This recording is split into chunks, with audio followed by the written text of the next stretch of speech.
반갑습니다. 한자를 상식으로 해석하는 세트 한자 연구소 이원율입니다. 오늘은 세트 한자 제261강으로 지명에 관련된 10번째 시간입니다. 전국의 많은 시, 군 중에 주자가 지명에 들어있는 도시 중에서 중부지방에 속하는 원주, 충주, 청주, 공주의 지명에 대해 살펴보도록 하겠습니다. 먼저 지명에 공통적으로 포함된 고을 주자를 보겠습니다. 고을 주자는 고을, 나라, 국토 등을 의미하며 흐르는 물을 의미하는 내 천자와 옹기종기 사람들이 모여 사는 곳을 의미하는 점주자가 3번 연속 결합된 모양입니다. 그림처럼 흐르는 하천 주변에 사람들이 모여 살게 되는데 그곳이 고을입니다. 사람들이 모여 살기 위해 가장 필요한 것은 맑은 물이지요. 흐르는 물이지요. 그런 물이 흐르는 곳 주변에 사람들이 모여 살게 되는데 고을 주자는 거기를 고을이라 표현하는 것입니다. 이런 고을 주자를 기억하면서 관련 지명들을 살펴보겠습니다. 먼저 원주시에 대해 알아보겠습니다. 강원도 원주시의 원자는 근, 원자입니다. 근원 원자는 근원이나 근본을 의미하고 들이나 벌판이란 의미도 있습니다. 근원 원자는 언덕이나 기슭을 의미하는 기슭 엄자와 말한다는 뜻으로 처음 시작한 곳을 의미하는 말할 백자와 작다는 의미의 작을 소자로 구성되었지요. 그래서 근원 원자는 기슭처럼 생긴 곳에서 작은 목소리로 처음 말하는 곳이 근원이라고 표현합니다. 어디든지 근원이 되는 곳은 언덕처럼 외진 곳에 위치하면서 작고 초라하지요. 그러나 시작은 미약하더라도 끝은 창대하다는 말처럼 나중은 어떻게 될지 알 수 없는 것이지요. 이런 근원 원자를 사용하는 원주는 근원이 되는 곳부터 넓은 들이 펼쳐지는 곳이라는 의미입니다. 원주는 고구려 때 평원군이었다가 신라 때 부건경으로 계층하고 고려 태조 때 원주로 정하여 오늘에 이르고 있습니다. 원주의 원자는 근원이나 들, 또는 벌판을 의미하는 근, 원자를 사용하지요. 치악산 서쪽에 자리 잡은 원주시의 자연환경은 동남쪽에 험준한 차량산맥이 뻗어내려 높은 산들이 있고 서북부는 비교적 낮은 산들이 완만한 경사로 봉우리를 이루고 있습니다. 남부 지역에 위치한 남대봉과 대군산에서 발원한 원주천은 지류인 흥양천, 단계천, 영랑천 등을 합치면서 원주시가지를 남에서 북서쪽으로 흘러가지요. 그리고 사방의 구릉지를 침식해 원주 분지를 형성한 후 섬강으로 유입되고 섬강은 다시 남한강과 합류합니다. 원주를 통과하는 섬강 물줄기에는 비교적 넓고 기름진 충적 평야가 형성되어 있지요. 원주는 물길의 시작부터 넓은 평야까지를 품고 있습니다. 근원자가 의미하는 처음 시작점인 언덕에 해당하는 높은 산이 있고 거기서 물길이 출발합니다. 또한 그 물길로 인한 충적 평야도 충분하여 주변 지역에도 영향을 미치기에 사통팔달 도시입니다. 원주는 물길의 처음도 있고 그 물길로 인한 넓은 들이 있어서 많은 사람들이 함께 살 수 있는 곳을 의미합니다. 원주는 근원이 되는 처음과 그 처음 물길로 인한 넓은 들을 함께 가진 곳이란 뜻입니다. 다음은 충주입니다. 충청북도 충주시의 충자는 충성 충자입니다.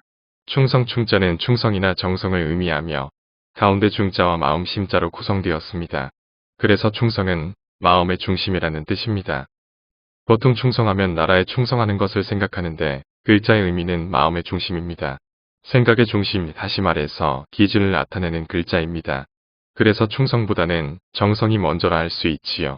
충주는 통일신라 때 나라의 중앙에 있다는 의미로 중원 또는 대원이라 했다가 고려 성종 때 충주로 계층했지요. 고려 중기에는 나라의 중앙이라는 의미로 구건경이라 부르기도 했습니다.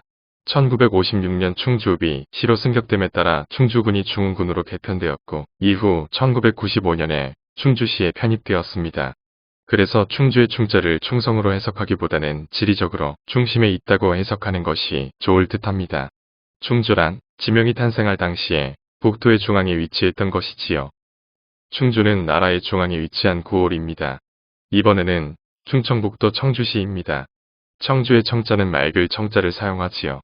맑을 청자는 맑다, 깨끗하다 등의 의미가 있습니다. 맑을 청자는 물을 의미하는 물수변과 불을 청자로 구성되어 물이 푸르면 맑다는 것을 표현하지요. 실제로 물이 푸른 빛을 띨수록 맑은 물입니다. 이런 맑을 청자를 사용하는 청주는 물도 맑고 공기도 맑은 고을이란 의미이지요. 청주는 백제시대의 상당현으로 부르다가 신라 때에는 서원경으로 승격되고 고려 태조 때 청주로 개명하여 오늘에 이르고 있습니다. 1908년에 충청북도 관철사가 충주에서 청주로 이전되면서 지역의 중심으로 자리 잡게 되었지요.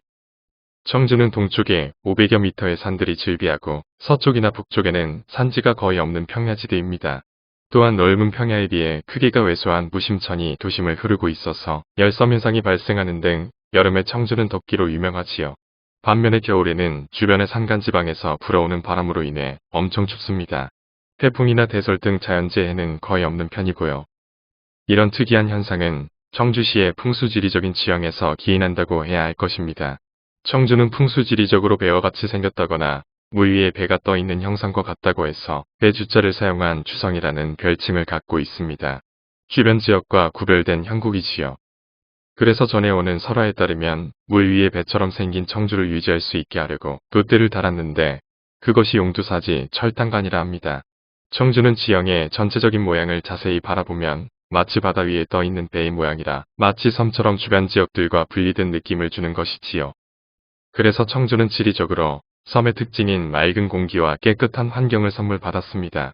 그런 연유로 청주는 맑다거나 깨끗하다는 의미로 맑을 청자를 사용하여 청주라 한 것입니다. 청주는 깨끗한 고을, 맑은 고을이란 의미로 청주라 하였습니다. 이번에는 충청남도 공주시입니다. 공주시의 공자는 공평할 공자입니다. 공평할 공자는 공평하다, 공변되다 함께하다 등의 의미가 있지요. 공평할 공자는 여러 방향을 의미하는 여덟팔자와 사사롭다 또는 개인적이다는 의미의 사사로울 사자로 구성되어서 여러 방향의 많은 사람들에게 사사로운 것은 결국 공평한 것이라는 표현입니다. 한 사람에게만 사사롭게 대하면 불공평한 것이지만 여러 사람에게 골고루 사사롭게 대하는 것은 결국 공평한 것이지요. 이런 공평할 공자를 사용하는 공주는 여러 세력에게 공평한 고을이었습니다. 공주의 지명 유래는 백제의 웅진 천도부터 시작됩니다.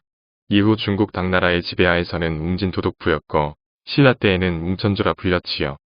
백제 무열왕 때 김원창이 반란을 일으켜 스스로 도독이 되어 장안이라 하였고 고려 태조 때 공주로 계칭하여 오늘에 이르고 있습니다. 1911년부터 충청남도 도청 소재지였으나 1932년 경부선 철도가 개통되면서 대전으로 이전되었지요. 공주는 북쪽과 남쪽은 산지를 이루고 중앙부하천 유역에는 평야가 전개됩니다. 시의 외곽 지역이 산지여서 인근 지방과 연결되는 도로에 많은 고개가 있는 것이 특징입니다. 이런 이유로 외부의 침입에 대비할 적절한 자연환경이 갖추어져서 혼란기에 나라의 중요 관청 소재지로 이용된 것이지요. 공주의 공자는 공평할 공자로 여러 방향을 의미하는 여덟팔자와 사사롭다 또는 개인적이다는 의미의 사사로울 사자가 결합해서 많은 사람에게 사사로운 것은 결과적으로 공평하다는 의미입니다. 그런 공자를 사용하는 공주는 백제, 신라, 충청남도 등 여러 세력들이 공평하게 잠깐씩 중요 도읍으로 사용한 역사가 있습니다. 공주는 공평한 고을이란 의미입니다. 오늘은 세트 한자 261강으로 중부지방에 위치한 원주, 충주, 청주 공주의 지명에 대해 해석하고 그곳의 유래도 살펴보았습니다. 오늘도 평안한 하루 보내시기를 기도합니다.